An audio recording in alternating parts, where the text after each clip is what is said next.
venteux chronique, il faut faire la photoprotection avec les antipaludéens de synthèse et les dermocorticoïdes forts, dermocorticoïdes forts ou assez forts.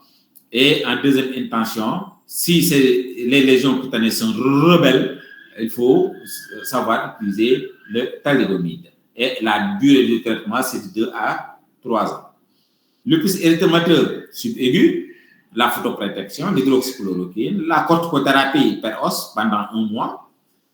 Quand les lésions sont rebelles, on peut utiliser les rétinoïdes, la thalidomide ou bien la dapsone.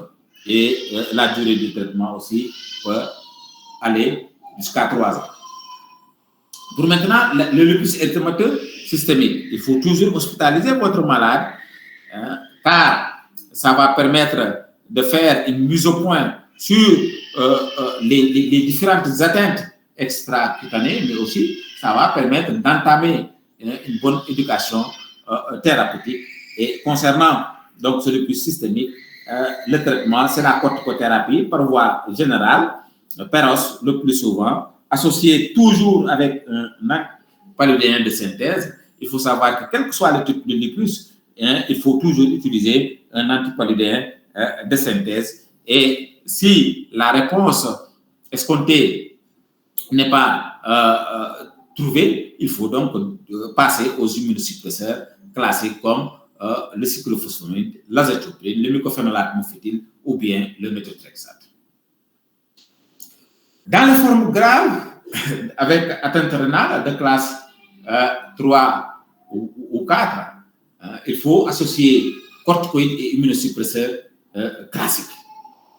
Après, comme traitement d'entretien, on peut associer aussi corticoïdes et azathioprine ou mycophénolate mofétyle. Voilà donc notre première leçon pour ce cours de cet après-midi. Est-ce que vous avez des questions?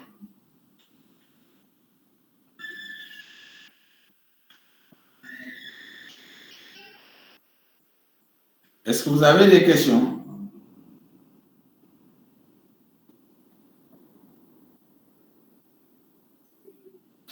Je vous ai... Est-ce que vous avez des questions? Rebonsoir, professeur. Bonsoir. Voilà, merci pour la présentation qui était très claire. Alors, j'avais juste quelques questions par rapport à ce cours. Alors, je ne sais pas si cela m'a échappé, mais je voulais savoir si également, en cas de lupus, on peut aussi avoir des atteintes oculaires. Et si tel est le cas, ça se présente sous quelle forme? Et la deuxième question, c'est par rapport au diagnostic, surtout par rapport à la biologie. Alors, vous avez parlé des bilans non spécifiques et spécifiques. Alors, est-ce que y a-t-il des bilans, par exemple, biologiques à prioriser, d'autant plus que nous savons que dans notre contexte, souvent, nous sommes confrontés à des problèmes financiers. Est-ce qu'il y a des bilans à privilégier qui peuvent nous aider véritablement à pouvoir justement poser le diagnostic sur le plan biologique? OK. Effectivement, on peut avoir une atteinte oculaire avec une vascularité rétinienne. C'est tout à fait possible au cours du lupus systémique. On peut avoir une vascularité rétinienne. Maintenant, effectivement, quand vous avez un malade avec un niveau socio-économique bas, quand même, vous n'allez pas vous aventurer à lui demander les anticorps anti-ECT pour avoir les anti-SM, anti-DNA natifs, antinucléaires. Non, vous pouvez tout simplement faire votre numération formule sanguine, faire votre protéinurie des 24 heures, faire votre hémacyleucocyte minute, car tous ces examens font partie des critères de classification chez le malade avec un lupus systémique. D'accord. D'autres questions?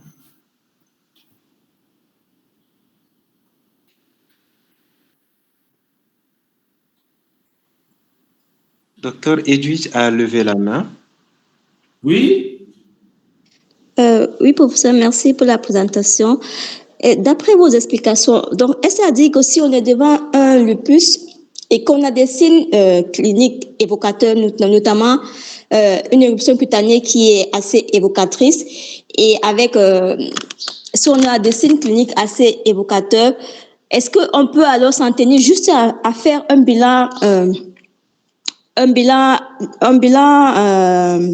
d'exploration des autres atteintes limitées. Si on n'a pas de moyens, on se limite peut-être juste à faire une protéine de 24 heures, hémacyleucocyte énumération, et on se base uniquement sur notre clinique pour dire qu'on est devant un lupus et puis on recherche ces autres atteintes. Donc, on peut se contenter de faire cette démarche-là en pratique.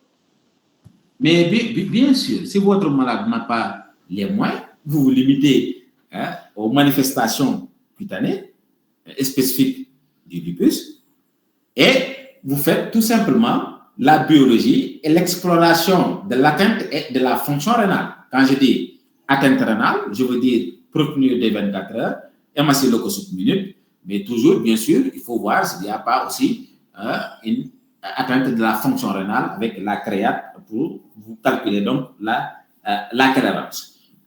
Et par rapport aux atteintes extracutanées, l'exploration doit être dirigée par les signes d'appel. Par les signes d'appel. Par exemple, si vous avez des signes de lupus systémique et vous auscultez, vous d'abord interrogez votre malade, il n'y a pas de signe orientant vers une atteinte cardiaque. Vous l'auscultez, il n'y a pas de signe orientant vers une atteinte cardiaque. Vous faites votre ECG, il n'y a pas de signe orientant vers une atteinte cardiaque. Pourquoi demander une échocardiographie? C'est comme ça qu'il faut réfléchir. Ok, merci professeur.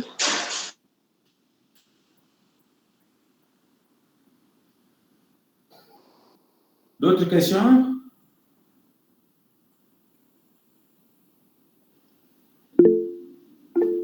Et je vous conseille d'utiliser l'ACR, les critères de l'ACR. Les critères de l'ACR, vraiment, ce sont les meilleurs critères pour notre contexte de travail.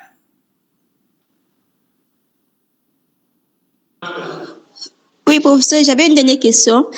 Je voudrais savoir, à ce qui concerne l'atteinte systémique, est-ce que l'appareil reproductrice de la femme est atteinte? Est-ce qu'une jeune femme qui est atteinte de lupus peut avoir des problèmes de fertilité? Non, ça ne sera pas un problème de fertilité en tant que tel. C'est vrai qu'au cours des poussées, on peut avoir une aménorrhée, ça c'est décrit, mais surtout risque de complications au cours de la grossesse. Car la grossesse et l'accouchement peuvent déclencher les poussées.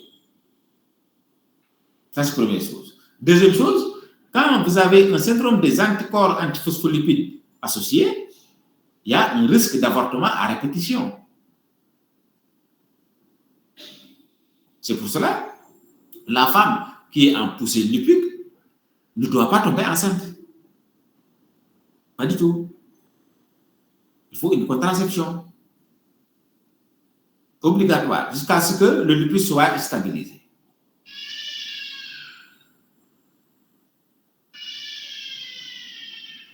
Bon? Ok, merci.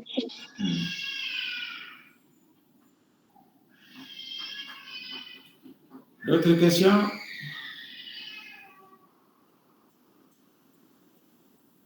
Alors, donc, on passe à la deuxième leçon. La deuxième leçon.